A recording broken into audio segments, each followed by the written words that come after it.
did to him in that room while that game was going on. They set him straight. Threats were made. Bottles were broken. I went to grab some water between the games. As I think Xiao8 shot you a dirty look as you looked over your shoulder and you changed your tune real quick. Yeah. But on a more serious note, September now grabbing a haster, rambling about from mid to top, and may connect here for a potential first blood. General, he does sense it coming, but they're stun as well as ignite. If he can get the body blocks, a couple of auto attacks, they go for the stand, the chains are there, and LGD club down the NP. Quick first blood, and this is what Ogre does best. Yeah, hit things. That's a dream rune right there. He knew the Ogre was rotating with the mid ward towards that top rune, but it was the one rune that allowed Ogre to get their top lane faster. If that's any other rune, he lives. Even in Invis, I believe he lived because he was retreating at the exact right time to reach his tower and reach safety before Ogre gets there, unless Ogre's hasted. So a bit of misfortune coming General's way. I think he actually played that really well. Oh, very successful there. Seneko sees the Ogre lumbering back towards mid and decides to tether off the hill, playing back, playing safe. Looking at CS here, it is, as you would expect, an advantage early on for Na'Vi with the Drow Aura and a total of 5 ranged heroes. Not that Io is going to be doing a whole lot of right clicking, but they will look to use this Aura being maxed out for the Ra. Oh yeah. Goes for Frost Arrows. I really like the level up Frost Arrows build. I think you can bully the melee heroes out of the lane a bit better. It just gives you a lot more kill potential, and they will be going for kills fairly early on with the Nature's Prophet rotations that will be available. So having that extra bit of kill potential does mean you may be squishier, you don't have a couple stat points, you perhaps have a bit less damage coming out from your aura, but Frost Arrow is a very valuable spell when being aggressive. They want to make a move on Seneko, trying to gun him down, but the shackles there from Dendi, keeping him alive, turning on the baby, engages forward. How is the Zio still alive? Seneko playing with LGD, and in the end, it is a kill. General rotates it and secures it. Really thought they had him there. Dendi fishing though, as he gone in too far. Seneko's bottles come in. The tether heal brings him up to full HP, but this time they snare him again. Is there any mana on Sep? There's not. And Na'Vi, where LGD see a kill, Na'Vi see an opportunity for Mars. Seneko, somebody kill that damn Io. LGD finally will, but if General could just get that one last on attack, he will. 3-2 the score. I mean, that could have easily been 2 extra kills the other way. LGD very close to getting a huge lead there, but these small advantages are snowballing heavily for Na'Vi. And with a lineup like this, you don't want to give away small advantages because they quickly turn into very big advantages as Dichira approaches level 6, has his treads. That aura really amps up once he has marksmanship, and that's where Na'Vi snowball. Phase boots up on Nature's Prophet. Wouldn't be surprised. I think that, yeah, Dendi's has phase boots as well. So that extra right click, that extra mobility is coming, and the right click damage alone is going to be something LGD struggle to deal with. I want to point out, Dendi actually opted for the level 2 shackle shot there. Usually you just see the power shot getting leveled up first, but you know, guys, that extra level made the difference. Otherwise, the Io gets hit one more time, and I'm pretty sure dies. His bottom lane, they have moved on to Xiao8. Beastmaster down for the count. It's General again, sprinting the trap, rotating, and setting up kills. This man's all over the place, but it does mean Aggressive gets a free lane. 31-6 now on the CS. It's like, how scared are you of Aggressive getting a free lane? Dro, with the silence, has got some ways of dealing and controlling with Ember Spirit. You'll have the shackle shot as well later on. Yeah, with the blink eventually that we heard from Ryu Boros. It's not a game where Na'Vi are scared of an Ember Spirit unless they fail to hit their timings, which is going to be that fast early, take all their towers, 20-25 minutes in, be pushing high ground with an Aegis. So at that stage, best case scenario, Ember has a Battle Fury as his one item, but I don't think Battle Fury alone is going to be scary enough for Na'Vi to really worry about the fact that worry about him getting a free lane right now. They don't need to contest his lane because of how well everything else in the match is going. They found the Director, and just enough of a body block there from Artstar to allow Dichira to get him ready.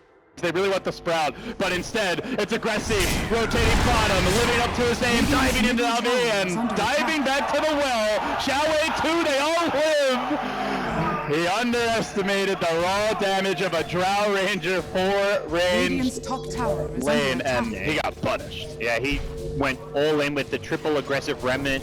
Probably had to because of his mana pool.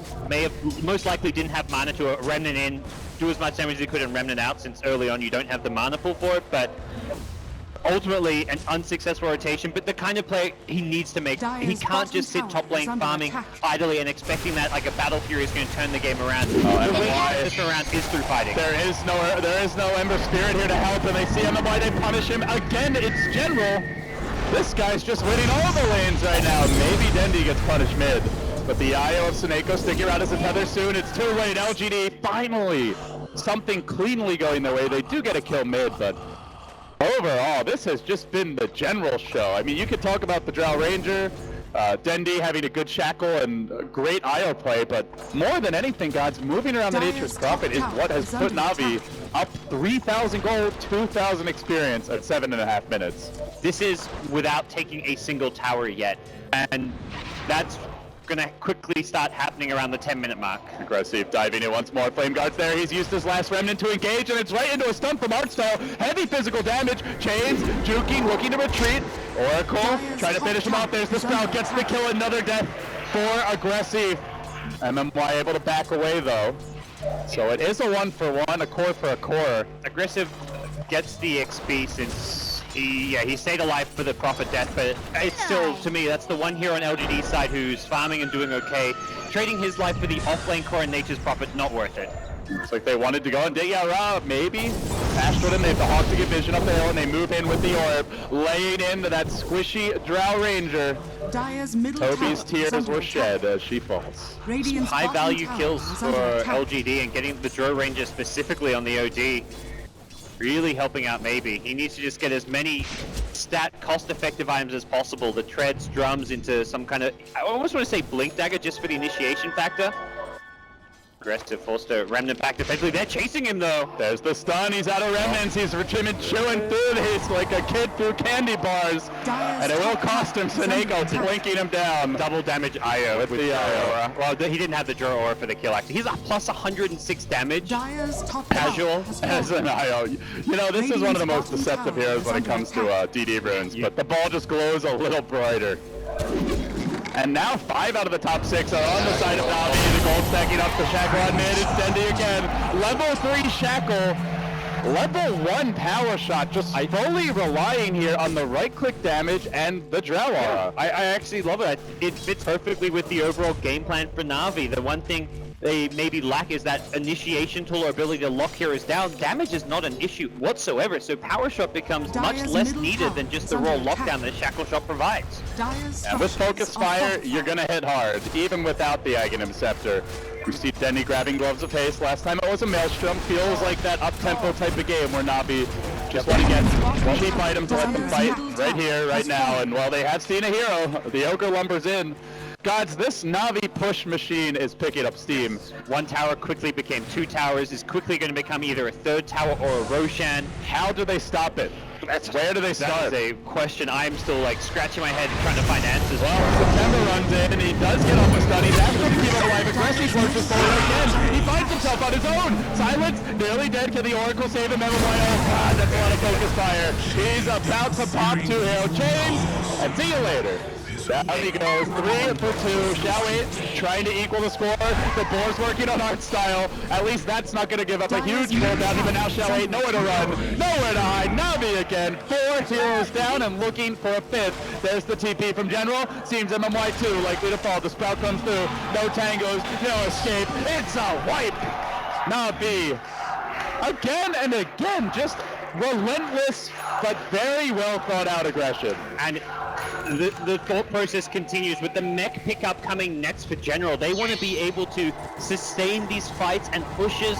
They've got the Urn on the IO. They just didn't have the best mech candidate apart from the Nature's Prophet, so he'll go straight into that. And you got to imagine, for LGD, it's like we can either just give up a free tower, or we can take a fight, probably lose it, but at least they don't get a tower to fall. I think a fight like that is ultimately the kind of right approach from LGD. It's not a great outcome. It's actually, right, it's a terrible outcome. They lose 5 heroes, only get 2 kills, but they have to fight into Na'Vi because it slows down the push. Even if it's a slightly unfavorable trade, that's going to be LGD's best kind of approach to this game. Look for those 2 for 2s, 2 for 3s. I'm having flashbacks, man. I remember the old days when Host was playing Drow Ranger. He would get that frost armor creep with a Dominator and just solo Roche, but Na'Vi smoking his radiant into the pit very early, only 11 minutes in, a free Aegis. LGD too late to contest. Calling aggressive shots. LGD were actually intending to smoke, but they've missed their window, at least for the pre-Roche fight. Do they go for the post-Roche fight? It seems desperation may be setting in because they're walking into the Aegis. It's a good time to fight. General has not gotten the mech yet in that sense. There's no Sandy's Eclipse though. Maybe, yeah, only level 7. And oh, they went right into a silence! Aggressive's gonna drop after this false promise. Can he get a kill out of it? Seneko low will fall, but it's 3, 4, 5, all dead! LGD, another team wipe! It's feeling over. How do they turn it? You're in Na'Vi home turf.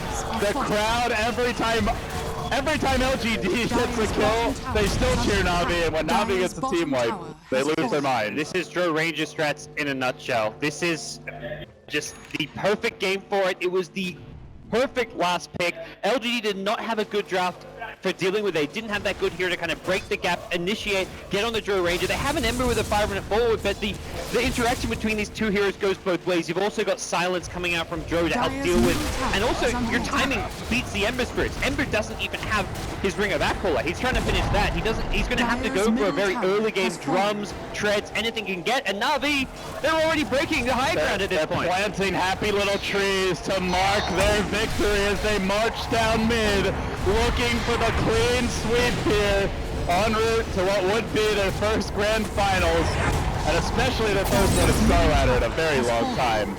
They're now banging away at the melee racks. How do LGD engage into this damage?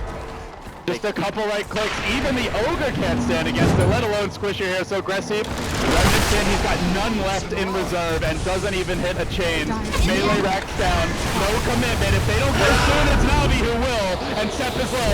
Silence stops. The Ogre's down. Kelly too. Maybe next up for false promise.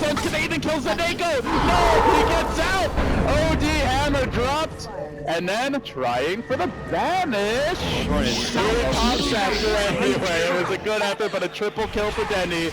Everybody is healed, and that's all she wrote. Na'Vi back to the finals.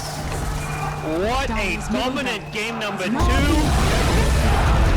Fantastic strategy, perfect execution. You can just see the excitement and happiness in the face of Na'Vi. They have bested LGD, a very strategic victory in game